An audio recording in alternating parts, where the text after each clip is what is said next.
Renee डेस्कार्ट एक बहुत ही होशियार गणितज्ञ थे, जिनकी सोच विज्ञान और दर्शन में भी खास थी। सबसे पहले वो गणित में माहिर थे, फिर विज्ञान में और उसके बाद दर्शन में भी उनके अपने तरीके थे।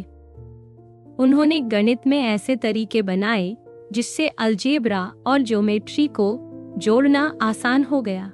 विज्ञान में उन्होंने इंद्रधनुष को समझाने का तरीका बताया। धरती और ग्रह कैसे बने, इस पर भी अपनी राय रखी। उन्होंने दुनिया को एक नए नजरिए से देखा, एक ऐसी दुनिया जिसमें हर चीज के कुछ बेसिक गुण हैं और सब एक जैसे नियमों पर चलती है। इंसानों के दिमाग और शरीर के रिश्ते को भी उन्होंने समझाया, जिससे मन और शरीर का सवाल खड़ा हुआ। दर्शन में उन्होंने ईश्वर के होने के तर्क दिए, बताया कि पदार्थ का असली गुण उसका फैलाव है और मन का असली गुण सोचना है। डेस्कार्ट ने अपने एक खास तरीके का भी जिक्र किया, जिससे उन्होंने गणित, विज्ञान और दर्शन उन्होंने अपने काम कई किताबों में पेश किए, जिसमें एक थी डिस्कोर्स ऑन द मेथड, जिसमें उनके तरीके और कुछ खास लेख थे। फिर मेडिटेशन ऑन फर्स्ट फिलॉसफी आई, जिसमें उन्होंने दर्शन की बातें कहीं। प्रिंसिपल्स ऑफ फिलॉसफी में उन्होंने अपनी दर्शन और विज्ञान की सोच लिखी। पैशंस ऑफ द सोल में भावनाओं पर बात की। उनके कुछ काम उनके बाद छपे, जिसमें उनके लिखे खत, वर्ल्ड नाम की किताब जिसमें उनकी विज्ञान की सोच थी, और ट्रिटाइज ऑन मैन जिसमें शरीर और मन की बातें थी।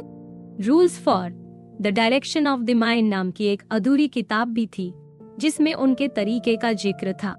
डेस्कार्ट अपने समय में पढ़े लिखे लोगों के बीच सबसे बड़े गणितज्ञ माने जाते थे। उन्होंने विज्ञान और दर्शन में भी नई राहें दिखाई। उनकी सोच के कारण उनकी मौत के बाद भी उनकी बातें पढ़ाई और समझाई जाती रहीं। उनके शरीर और मशीनों से जुड़ी सोच बाद के कई सालों तक चलती रही।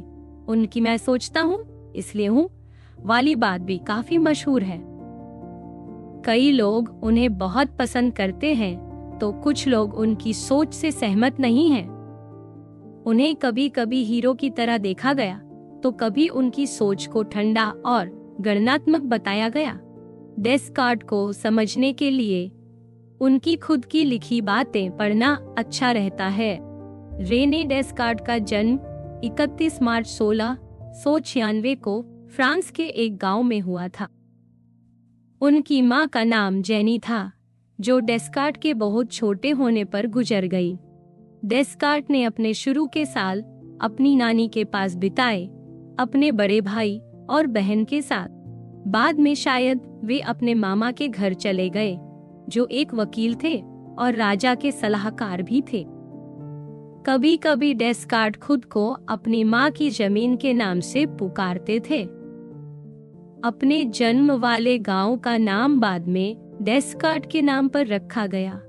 अपने एक खत में डेस्कार्ट ने खुद को टूरिंग के बागों में पैदा हुआ इंसान बताया।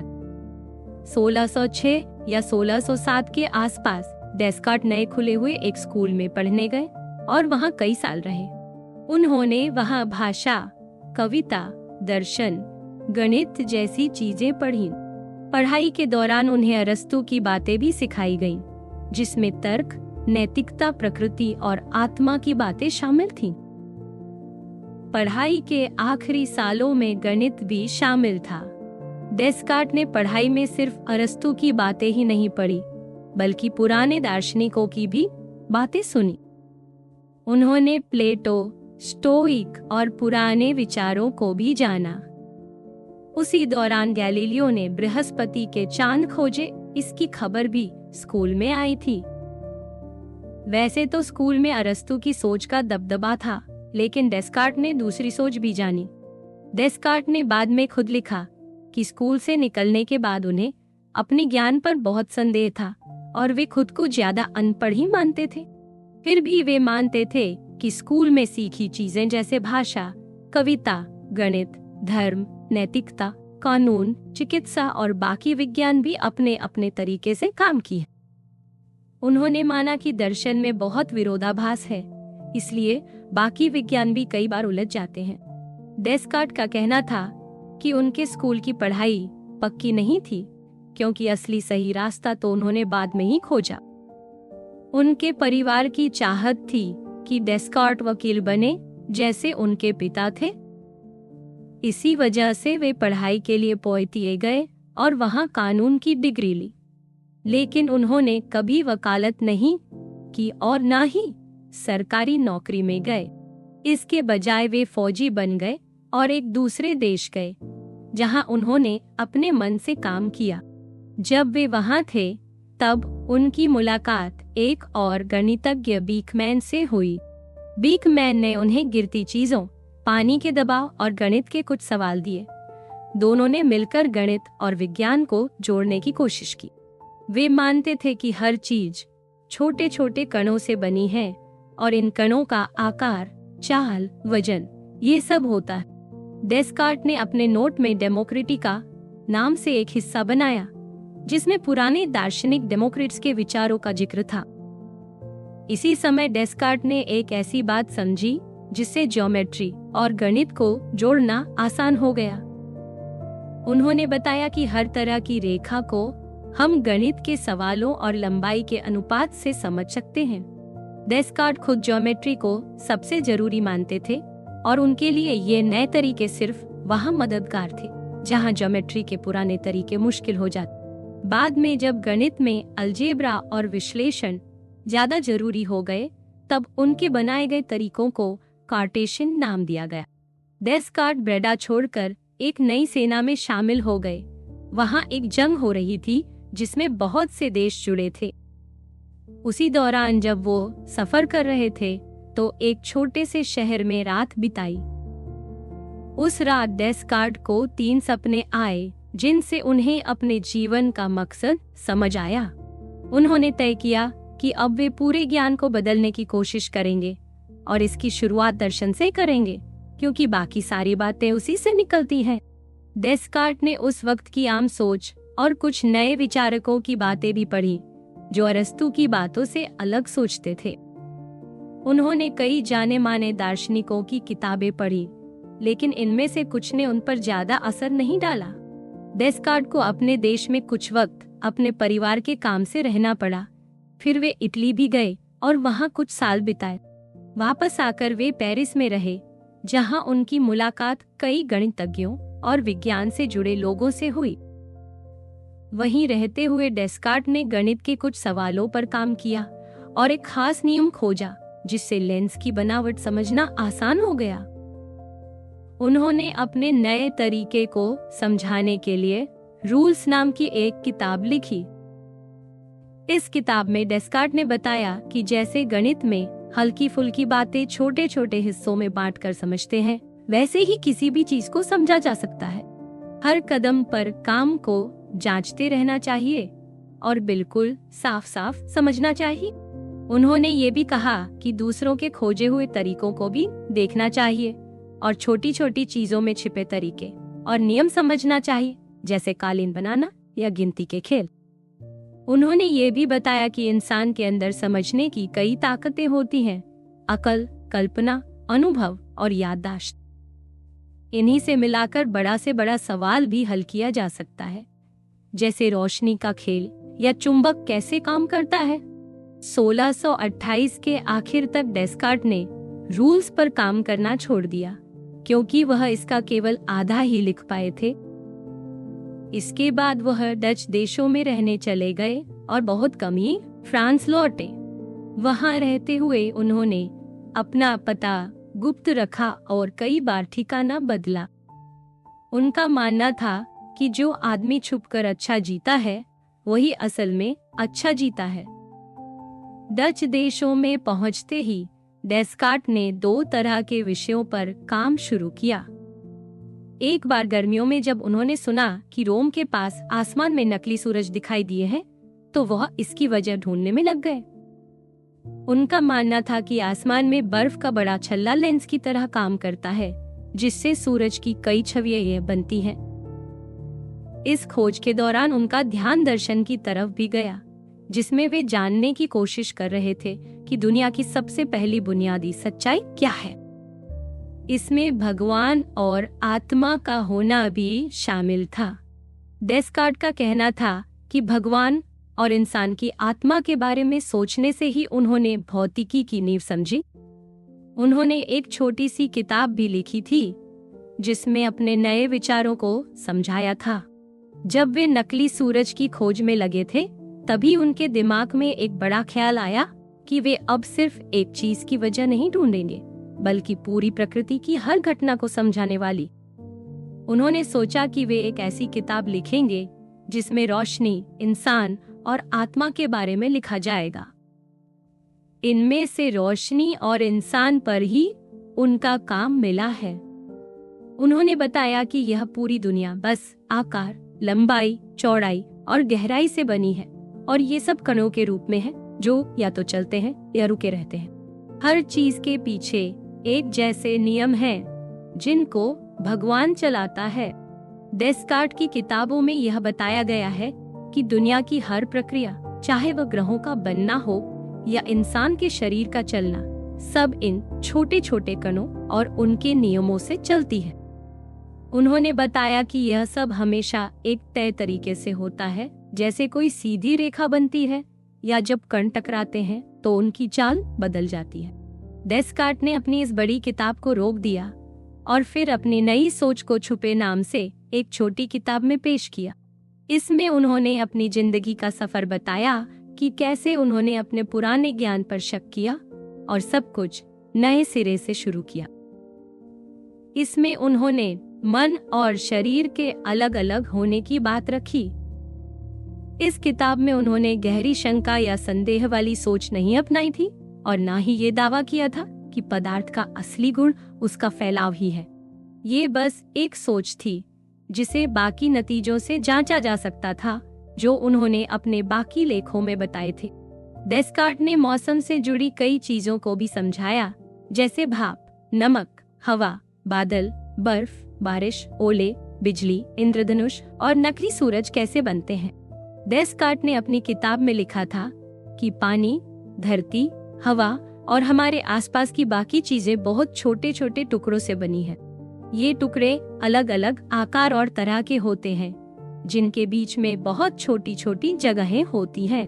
ये जगहें खाली नहीं रहती, बल्कि उनमें बहुत ही हल्की चीज होती है, जिससे रोशनी एक जगह से दूसरी जगह जाती। डेस्कार्ट का मानना था कि सारी चीजें एक ही तरह के पदार्थ से बनी है, जो कितनी भी बार बांटा जा सकता है। उन्होंने यह भी कहा था कि गर्मी, ठंडक, गीलापन, सूखापन जैसी बातें, जिनके बारे में पुराने दार्शनिक सोचते थे, असल में उन छोटे छोटे टुकड़ों की हरकतों से ही बनती है। डेस्कार्ट के मुताबिक किसी चीज को समझने के लिए हमें यह मानना चाहिए कि सब कुछ इन छोटे छोटे कणों से बनता है, न कि किसी खास रूप या गुण से। पुराने दार्शनिकों का मानना था कि कोई भी चीज अपने आप नहीं बन सकती, उसे एक खास रूप या फॉर्म चाहिए होता है। जैसे 4 तत्वों धरती, हवा, आग और पानी, हर एक के अपने गुण होते हैं जो किसी भी चीज की असली पहचान बनाते हैं। पुराने लोग मानते थे कि कोई भी चीज, जैसे खनिज या कोई जानवर, उसके रूप के हिसाब से बनती है और उसका व्यवहार भी उसी से तय होता है। डेस्कार्ट की सोच इससे बिल्कुल अलग थी। वे मानते थे कि हर चीज के काम करने का तरीका उसके कणों और उनकी हरकतों से ही समझा जा सकता। हालांकि डेस्कार्ट ने अपनी पहली किताबों में सीधे सीधे पुराने दार्शनिकों के विचारों का विरोध नहीं किया, लेकिन उनका इरादा यही था कि इन बातों को नकारा जाए। इसकी एक वजह यह थी कि उस समय इन पुराने विचारों को पढ़ाया जाता था और धार्मिक लोग इन्हें सही मानते थे, इसलिए डेस्कार्ट ने अपनी बातों को थोड़ा संभल कर रखा। जब उनकी किताब छपी तो कई लोगों ने डेस्कार्ट से उनके विचारों के बारे में सवाल किए। खासकर यह पूछा गया कि दिल की धड़कन और खून के बहने का क्रम कैसा है। उन्होंने पुराने दार्शनिकों के विचार क्यों नहीं माने और मन और शरीर अलग अलग कैसे। डेस्कार्ट ने अपने जवाबों में साफ किया कि उन्होंने शक करने वाले सबसे कठिन तर्क इस किताब में इसलिए नहीं रखे क्योंकि यह आम लोगों के लिए लिखी गई। डेस्कार्ट की एक बेटी थी जिसका नाम फ्रांसिन था। उसकी माँ हेलिना थी जो डेस्कार्ट के घर में काम करती थी। कुछ समय तक दोनों डेस्कार्ट के साथ रहे। डेस्कार्ट ने हेलिना और फ्रांसिन को अपने पास बुलाने की तैयारी की थी, लेकिन उसी दौरान फ्रांसिन की अचानक मौत हो गई। इसके बाद डेस्कार्ट ने हेलेना की शादी के लिए दहेज भी। डेस्कार्ट ने अपने एक खत में लिखा था कि वे दर्शन पर लिखी अपनी बातों को और साफ करना चाहते हैं। इसके लिए वे एक नई किताब पर काम कर रहे थे, जिसमें उन्होंने अपने पिछले विचारों को फिर से समझाने की कोशिश की थी। ये वही किताब थी जिसमें डेस्कार्ट ने अपने विचारों पर सवाल पूछने के लिए कई पढ़े लिखे लोगों को चुना। इन सब के सवालों और उनके जवाबों को भी डेस्कार्ट ने अपनी किताब में शामिल किया।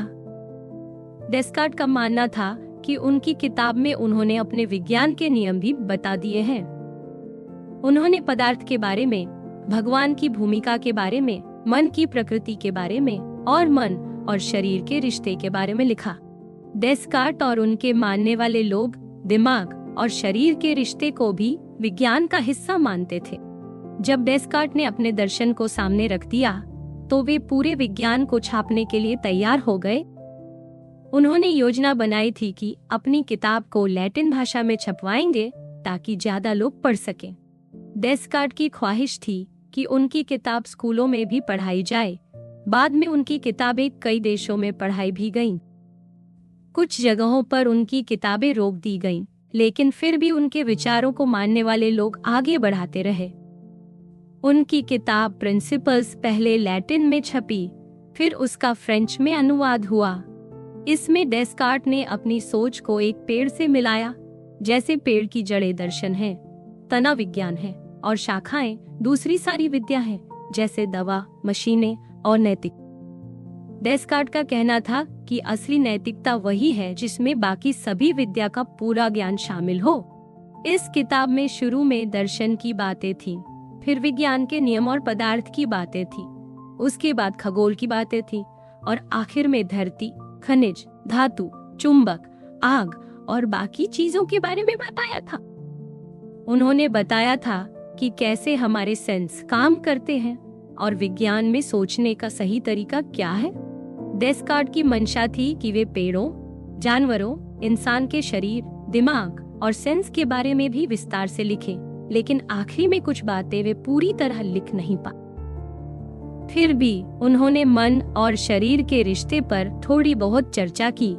शुरू से ही डेस्कार्ट इस बात को लेकर सतर्क रहते थे कि उनके विचार चर्च के लोगों को बुरे न लगे या धार्मिक झगड़ों में वो न फंसे, लेकिन फिर भी वे ऐसे विवादों में उलझ गए।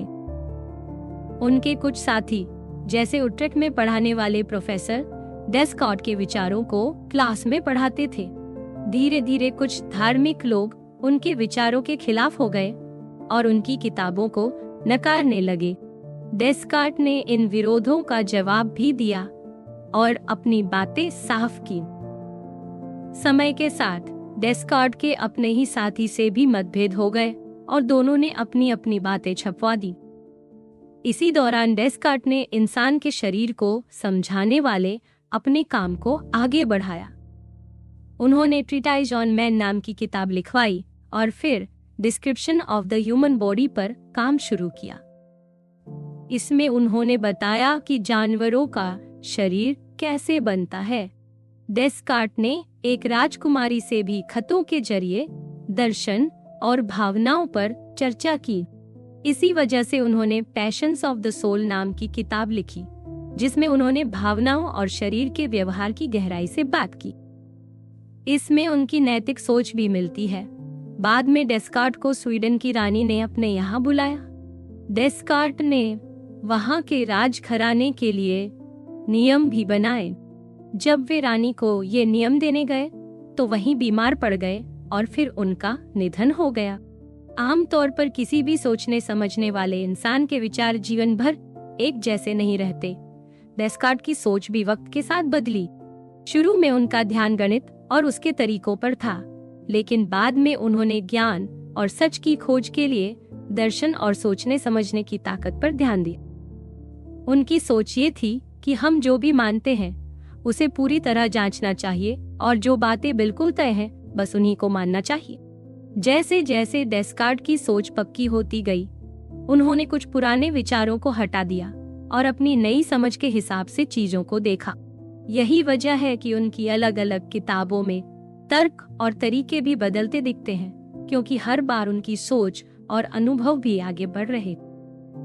कुछ जानकार लोग डेस्कार्ट की सोच को अलग तरह से देखते हैं। कुछ का मानना है कि शुरू के दिनों में डेस्कार्ट जिस तरीके से सोचते थे वह उनके जीवन के आगे के सालों तक चलता रहा, लेकिन बाद में उन्होंने पूरी पक्की सच्चाई पर पहुंचने के लिए दर्शन का रास्ता चुना।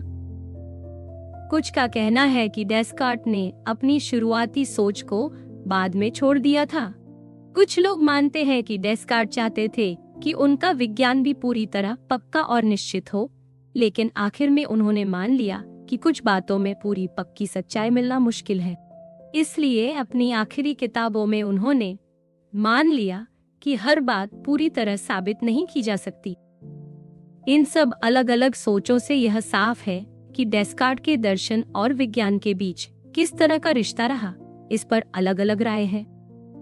कुछ का मानना है कि डेस्कार्ट पहले विज्ञान के सवालों पर काम कर रहे थे, लेकिन बाद में उन्होंने चीजों की बुनियाद समझने के लिए दर्शन का सहारा लिया।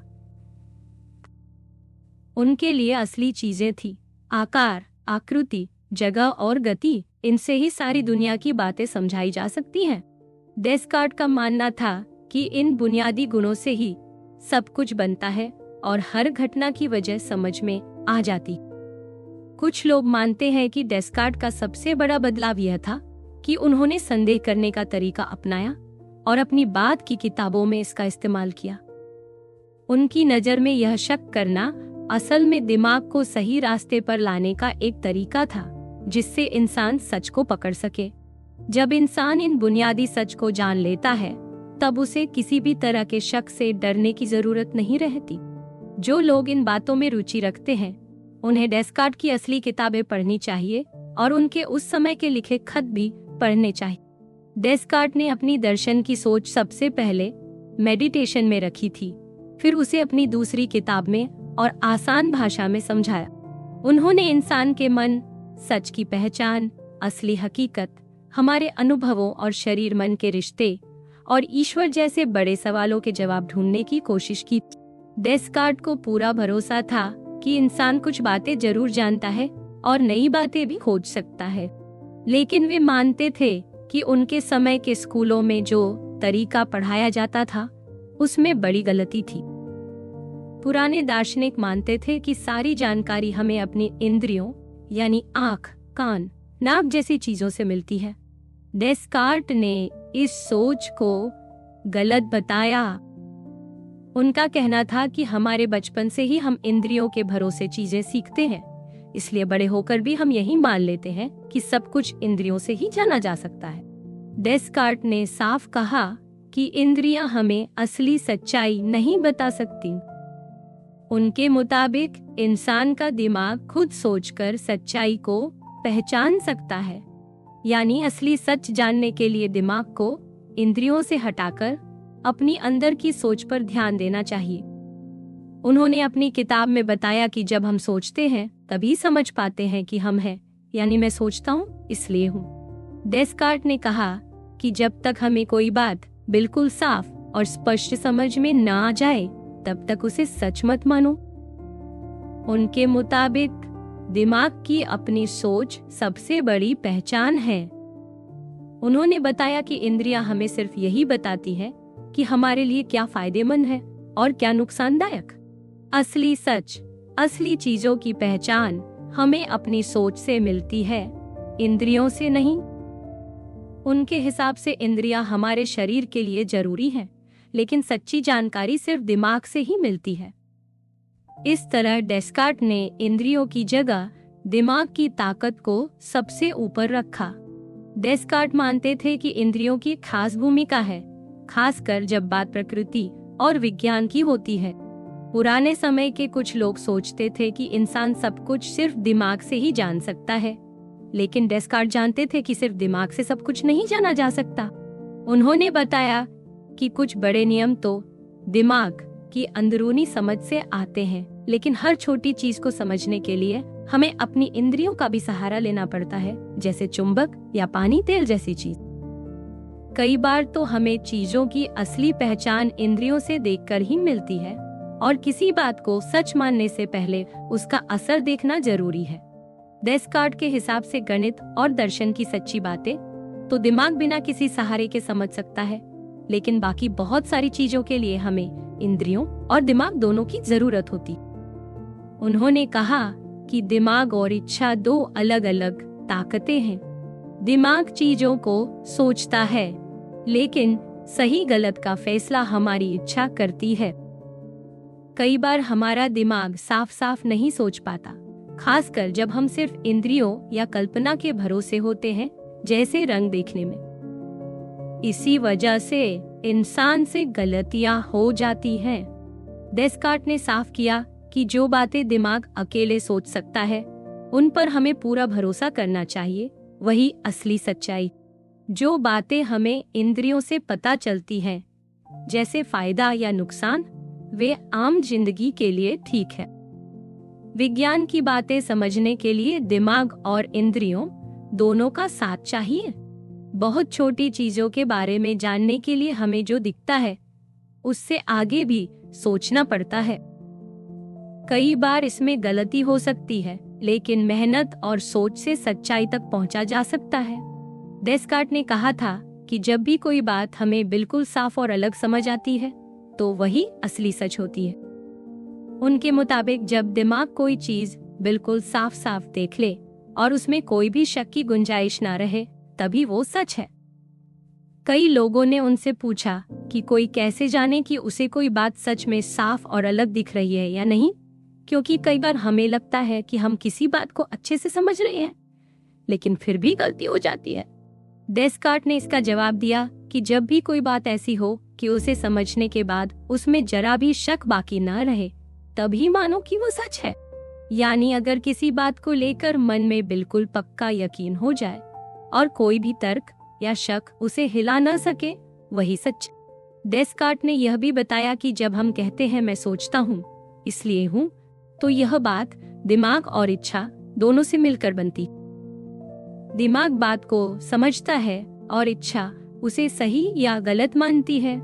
जब कोई बात बहुत साफ और अलग हो, तो इच्छा खुद ब खुद उसे सच मानने की ओर झुक जाती है, जैसे मानना हमारी मजबूरी हो। उन्होंने यह भी कहा कि कभी कभी इंसान जिद्दी भी हो सकता है, लेकिन यह बात ऐसे यकीन की है जिसे बार बार जांचने और सोचने के बाद भी कोई हिला न सके। डेस्कार्ट के हिसाब से असली सच्चाई वही है जिसे सबसे गहरे शक और सवालों के बाद भी नकारा न जा सके। फिर भी डेस्कार्ट ने माना कि कभी कभी दिमाग में यह सवाल आ सकता है कि कहीं कोई ऊपर वाला हमें धोखा तो नहीं दे रहा। इसी वजह से उन्होंने खुद भी सोचा कि क्या सच में भगवान है, और अगर है तो क्या वो धोखा दे सकता है।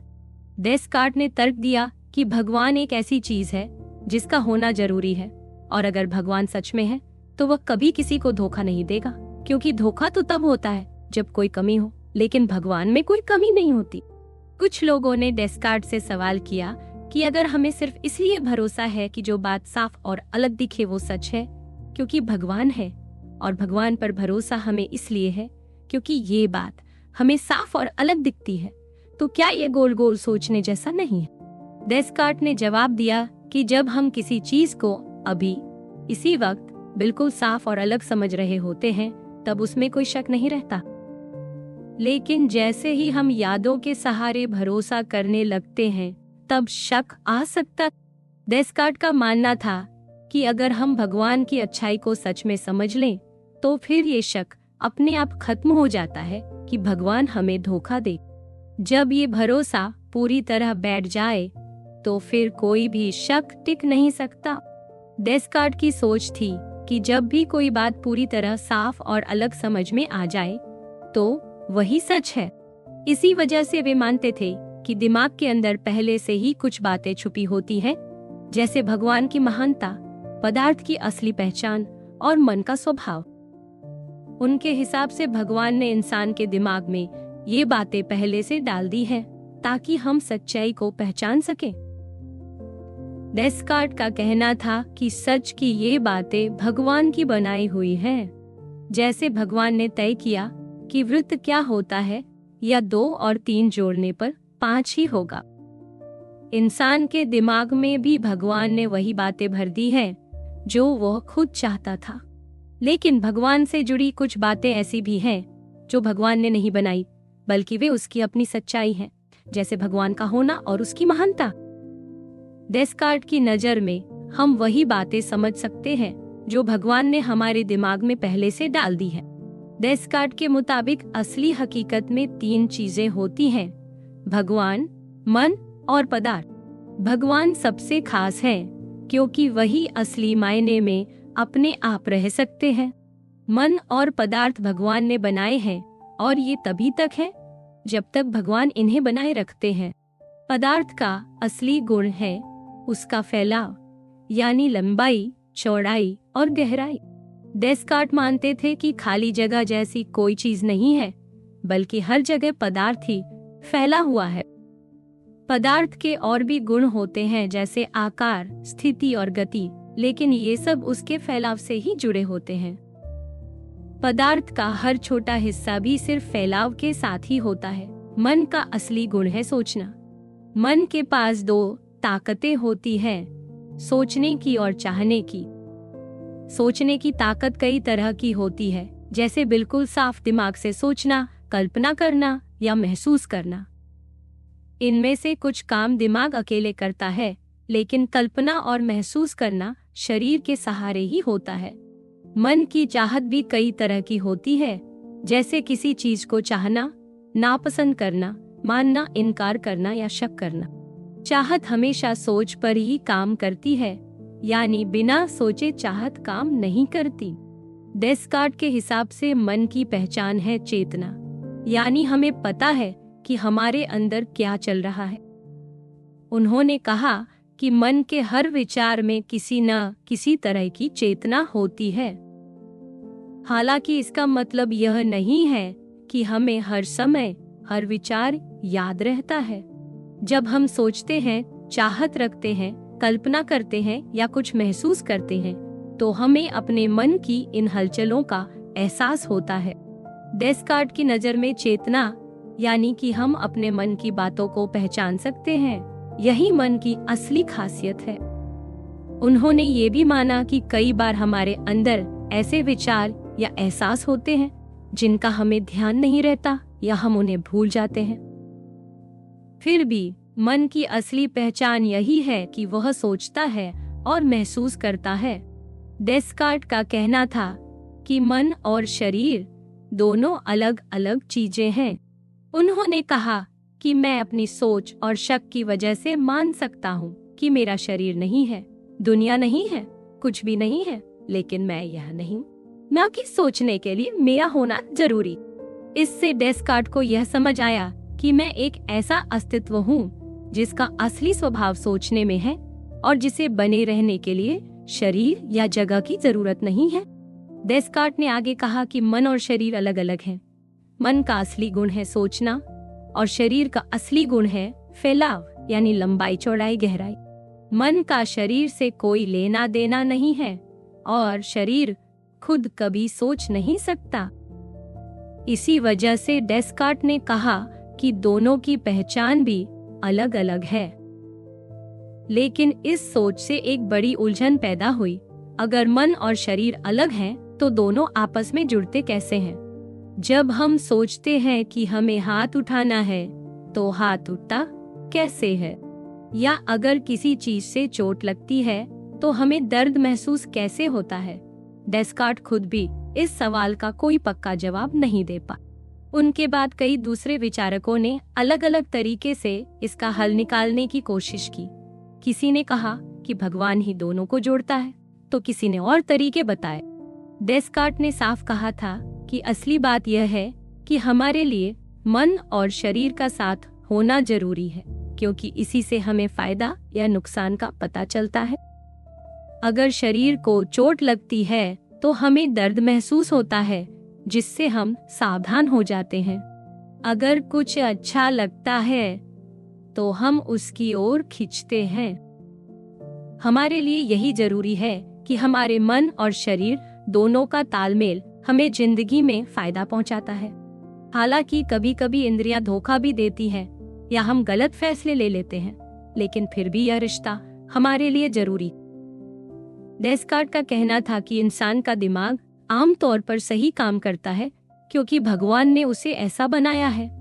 भगवान ने हमारे मन और शरीर के बीच ऐसा रिश्ता बनाया है कि हमें जो महसूस होता है वो अक्सर हमारे शरीर के लिए, लेकिन फिर भी गलतियां हो जाती हैं। कभी हमारी समझ में, कभी हमारे फैसलों में, कभी हमारी इंद्रियों में।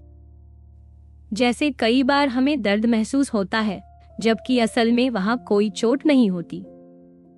कभी कभी लोगों को अपने कटे हुए अंगों में भी दर्द लगता है जबकि वह हिस्सा होता ही नहीं।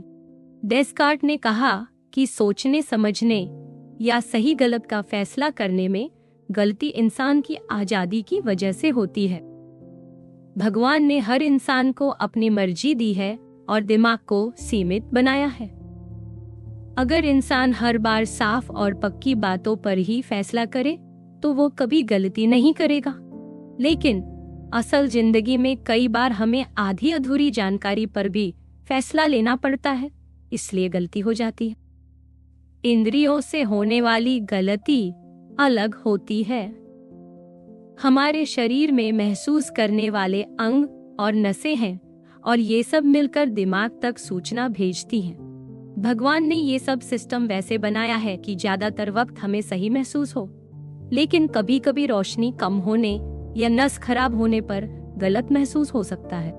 जैसे कभी पानी में डूबी छड़ी टेढ़ी दिखती है या शरीर का कोई हिस्सा कटने के बाद भी उसमें दर्द होता है। इन सब हालात में जो दिखता है वह सच्चाई नहीं होती।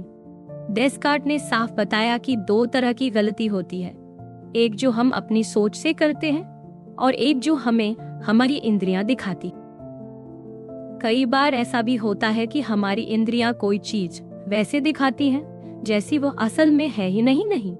जैसे ठंड को हम चीज की खूबी मानते हैं जबकि असल में वह गर्मी की कमी है। ऐसे में भी हमारी इंद्रियां हमें धोखा दे सकती हैं। इस तरह डेस्कार्ट ने समझाया कि इंसान से गलती होना किस किस वजह से हो सकता है, कभी अपनी आजादी से, कभी इंद्रियों की गड़बड़ी। डेस्कार्ट ने यह भी कहा कि कई बार हमारी इंद्रियां किसी चीज को बहुत हल्का या अस्पष्ट ढंग से दिखाती हैं।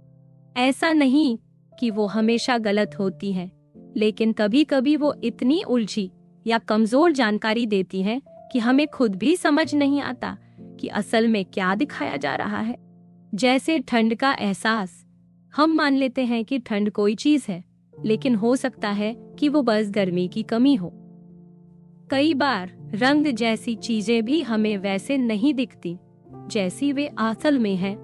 यहाँ गलती हमारी इंद्रियों की वजह से नहीं होती, बल्कि हम अपने बचपन की आदतों और सोच की वजह से गलत फैसला कर लेते हैं। डेस्कार्ट का कहना है कि इंद्रियां जो दिखाती हैं, वह कभी कभी इतनी उलझी होती हैं कि हमें धोखा हो सकता है और असली सच्चाई समझने के लिए हमें सोचना और जांचना पड़ता है। जब डेस्कार्ट स्कूल में थे, उस समय दुनिया को समझने का नजरिया बदल रहा था।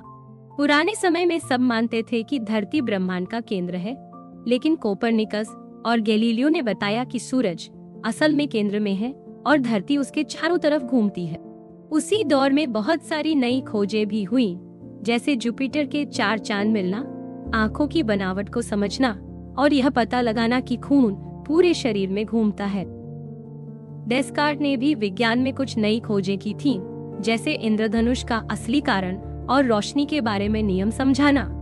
लेकिन डेस्कार्ट की सबसे बड़ी खासियत यह थी कि उन्होंने पूरी प्रकृति को समझने का एक नया तरीका दिया। सब कुछ मशीन की तरह चलता है और हर चीज के पीछे कोई नियम या तरीका होता है। डेस्कार्ट ने अरस्तु के पुराने विचारों की जगह एक नए, सीधे सादे और वैज्ञानिक सोच को आगे बढ़ाया, जिसमें प्रकृति की हर बात को कारण और नियम से समझाया जा सकता है। यही वजह थी कि डेस्कार्ट के विचारों ने आगे चलकर विज्ञान की दुनिया में एक नई शुरुआत कर दी।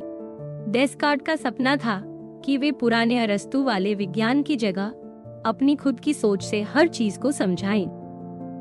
उन्होंने माना कि सारा संसार एक ही तरह के पदार्थ से बना है और उसमें कोई अलग अलग तरह की ताकत या रूप नहीं होते।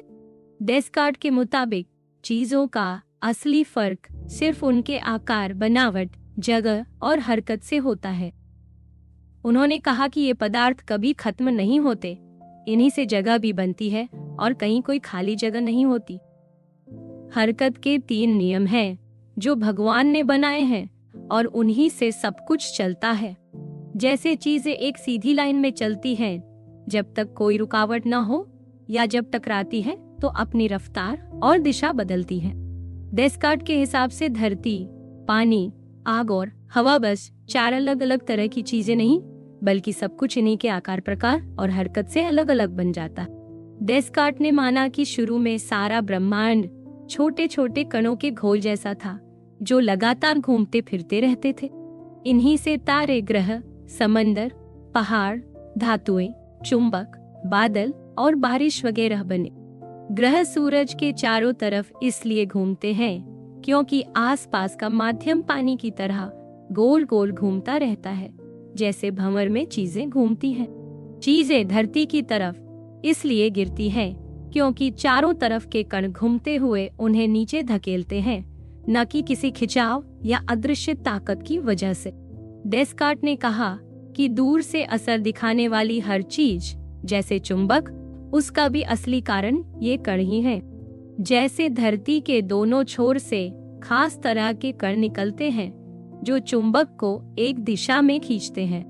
डेस्कार्ट चाहते थे कि पौधों और जानवरों का बनना भी मशीनों की तरह आसान नियमों से समझाए, लेकिन वे अपने जीते जी ऐसा नहीं कर पाए।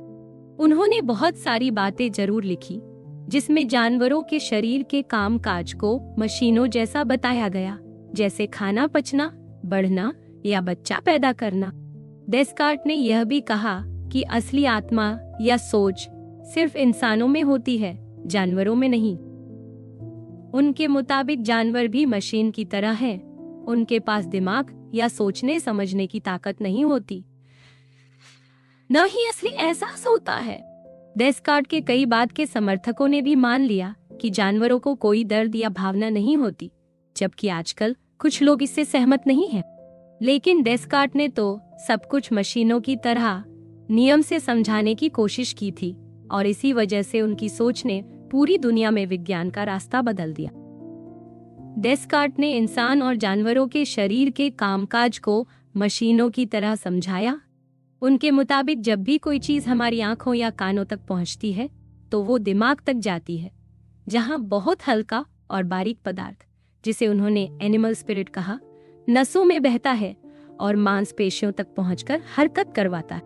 ये सब काम खुद ब खुद होते हैं, जैसे दिल का धड़कना, खाना पचना, सांस लेना, चलना, गाना या गिरते वक्त हाथ आगे कर लेना। ये सब दिमाग के रास्ते मशीन जैसी प्रक्रिया से होते हैं। इसमें दिमाग की सोच या इरादा जरूरी नहीं होता। इंसान के बहुत सारे काम बिना दिमाग की सीधी दखल के अपने आप हो जाते हैं। डेस्कार्ट ने बहुत सारी चीजों को मैकेनिकल तरीके से समझाया, लेकिन जरूरी नहीं कि उनकी हर बात पूरी तरह सही साबित हुई हो। उनके मरने के बाद करीब 100 साल तक उनके विचारों पर बहस होती रही। उनके बताए गुरुत्वाकर्षण या चुंबक की बातें बाद में बदल गईं। न्यूटन ने अपने नियम बताए जिससे ग्रहों के घूमने की असली वजह समझ आई और डेस्कार्ट की भंवर वाली सोच पीछे रह गई। इसी तरह कई लोगों ने डेस्कार्ट के कानूनों की कमियां भी बताई। फिर भी उनकी सोच ने लोगों को ये रास्ता दिखाया कि सारा विज्ञान एक ही तरह के नियमों से चल सकता है, चाहे वो धरती हो या आसमान। अब अगर महसूस करने की बात करें तो डेस्कार्ट ने माना कि रंग, स्वाद, खुशबू, आवाज जैसी चीजों को भी मशीनों की तरह समझना होगा, न कि वैसे जैसे अरस्तु के जमाने में लोग मानते थे। डेस्कार्ट के अनुसार जैसे कोई चीज चमकदार होती है तो वो अपने आसपास के छोटे कणों को हिलाती है, और जब ये कण किसी चीज से टकराते हैं तो उसमें अलग अलग तरह की घूम, यही घूम रंगों का कारण बनती है। ये कण जब आंख की नसों में पहुंचते हैं तो दिमाग तक सिग्नल भेजते हैं और दिमाग फिर हमें अलग अलग रंगों का अनुभव करवाता है। असल में किसी चीज के ऊपर सिर्फ उसका आकार और उसकी सतह होती है जो कणों को खास अंदाज में घुमा देती है, जिससे हमें कोई खास रंग दिखता है। रंग, स्वाद, खुशबू, सबके पीछे कोई छुपी ताकत नहीं, बल्कि सिर्फ पदार्थ के छोटे छोटे कणों की हरकत और उनके आपसी टकराव का खेल है। डेस्कार्ट ने अपनी नई सोच में बताया कि किसी भी चीज का रंग, खुशबू या स्वाद जैसी खासियतें असल में उस चीज के आकार, बनावट और हरकत से ही बनती है। उन्होंने पुराने जमाने के लोगों की बातों को गलत बताया, क्योंकि वो असली वजन नहीं समझते थे। डेस्कार्ट के मुताबिक अगर किसी चीज का कोई रंग है, तो वो इसलिए है क्योंकि उस चीज की सतह पर जो कण हैं, वो एक खास तरीके से घूमते या हिलते हैं, और यही हमारी आंखों और दिमाग तक रंग का एहसास पहुंचाते हैं। उनके हिसाब से असली खूबियां वही हैं जो आकार, बनावट या हरकत से जुड़ी हों, बाकी सब बस एहसास है। इसके साथ ही डेस्कार्ट ने समझाया कि हम चीजों का आकार, दूरी और जगह कैसे देखते हैं। पुराने जमाने में ऑप्टिक्स यानी आंखों की रोशनी और देखने के तरीके पर बहुत काम हुआ था। पहले लोग मानते थे कि आंख के बीच का पारदर्शी हिस्सा, जिसे अब लेंस कहते हैं, वही असली एहसास होता है। लेकिन बाद में केपलर ने बताया कि असली तस्वीर आंख के पिछले हिस्से पर बनती है, जिसे रेटिना कहते हैं। डेस्कार्ट ने केपलर की इस बात को अपनाया और अपने सिद्धांत में बताया कि हम किसी चीज का आकार तभी सही समझ पाते हैं जब हम उसकी दूरी का भी अंदाजा लगाते हैं। यानी कोई चीज जितनी दूर होगी उतनी छोटी दिखेगी, और जितनी पास उतनी बड़ी। हमारी आंख खुद ब खुद इस हिसाब से चीजों का साइज पकड़ लेती है और ये आदत बन जाती है, इसलिए हमें अलग से सोचना नहीं पड़ता।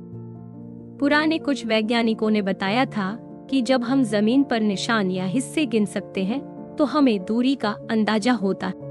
डेस्कार्ट ने ये तरीका नहीं अपनाया, बल्कि उन्होंने बताया कि जब हम दूर या पास देखते हैं तो आंख का लेंस अपने आकार में थोड़ा बदलाव करता है। ये बदलाव मांसपेशियों से होता है और मांसपेशियों को दिमाग के जरिए सिग्नल जाता है। इसी बदलाव से हमें पता चलता है कि कोई चीज कितनी दूर या पास है। इस तरह डेस्कार्ट ने देखने और महसूस करने की मशीन जैसी प्रोसेस को समझाया, जो आंख, दिमाग और नसों की आपसी समझदारी से होती है। डेस्कार्ट ने ये समझ लिया था कि आंख के अंदर जो नसें और मांसपेशियां चीजों की दूरी को पहचानती हैं, वो दूरी के हिसाब से अलग अलग तरीके से काम करती हैं। लेकिन डेस्कार्ट का मानना था कि हमारा दिमाग इन चीजों की गहराई से जानकारी नहीं रखता, बल्कि हमारे अंदर ही एक नैसर्गिक सिस्टम है जो अपने आप ही दिमाग में दूरी का आइडिया पैदा कर देता है। फिर जब ये दूरी का एहसास हमें हो जाता है तो हम आंखों से दिख रही चीज का साइज और दूरी दोनों मिलाकर असली आकार समझ लेते हैं। ऐसा होते वक्त हमें इसका ध्यान नहीं रहता कि दिमाग क्या क्या जोड़ रहा है, ये सब अपने आप बहुत जल्दी हो जाता है। इसी को डेस्कार्ट ने साइज कॉन्स्टेंसी कहा था, यानी हमें चीजें हमेशा एक जैसा साइज की ही दिखती हैं जब तक उनकी दूरी का अंदाजा ठीक से हो जाए।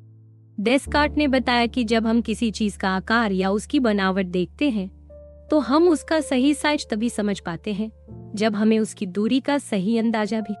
अगर कोई चीज बहुत पास है तो उसकी छवि हमारी आंख में बहुत बड़ी बनेगी, लेकिन फिर भी हमें वह असली साइज की ही दिखेगी, क्योंकि हम उसकी दूरी को साथ में समझ लेते हैं। अगर चीज दूर हो तो छवि छोटी बनेगी, पर असली साइज का अंदाजा दूरी के हिसाब से ही लगेगा।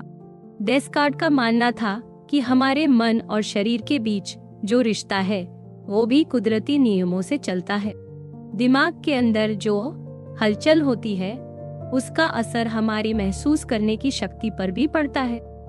उन्होंने बताया कि जैसे हमारी आंखों और दिमाग के बीच कुछ खास किस्म के संबंध होते हैं, वैसे ही महसूस करने और सोचने के अनुभव भी दिमाग के साथ जुड़े होते हैं। डेस्कार्ट का ये भी मानना था कि हमारे अनुभव और दिमाग की हलचल दोनों आपस में जुड़े हैं और इनके बीच कुदरती कानून चलते हैं।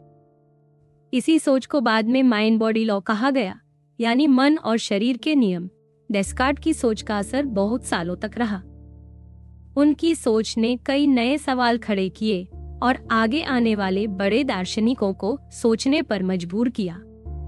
बहुत से विद्वानों ने उनकी बातों को आगे बढ़ाया, किसी ने उनके खिलाफ भी लिखा और कईयों ने अपनी अलग थ्योरी दी।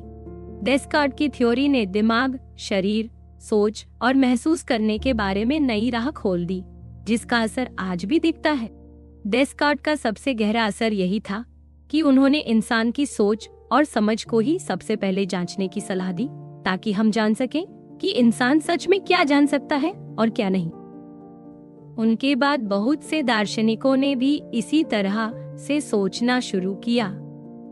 कई नामी दार्शनिकों ने ये जांचा कि क्या हमारा दिमाग चीजों को वैसा ही जान सकता है जैसा वो असल में है।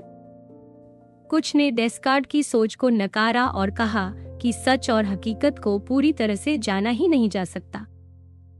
लेकिन इन सब ने भी दिमाग और सोच की ताकत को ही ध्यान से समझने की कोशिश की, ठीक वैसे ही जैसे डेस्कार्ट ने किया था। 20वीं सदी में डेस्कार्ट की सोच को लेकर कई बातें कही गईं।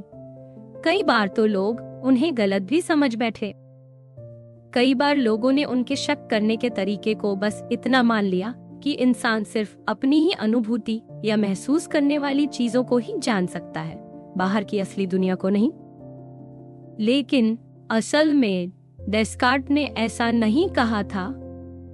उनका मकसद बस इतना था कि इंसान को अपनी इंद्रियों और महसूस की हुई बातों से ऊपर उठकर सोच और दिमाग से सच्चाई को तलाशना चाहिए। कुछ लोग ये भी मान बैठे कि डेस्कार्ट के मुताबिक हम अपने दिमाग में जो भी सोचते हैं या महसूस करते हैं वो सब बिना शरीर के भी हो सकता है।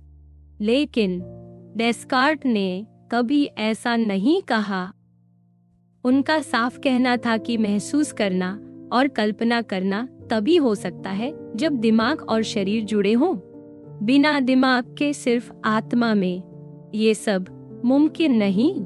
डेस्कार्ट ने मान लिया था कि सोचने वाली आत्मा अकेले भी रह सकती है, लेकिन इंद्रियों का अनुभव और कल्पना दोनों के लिए शरीर जरूरी।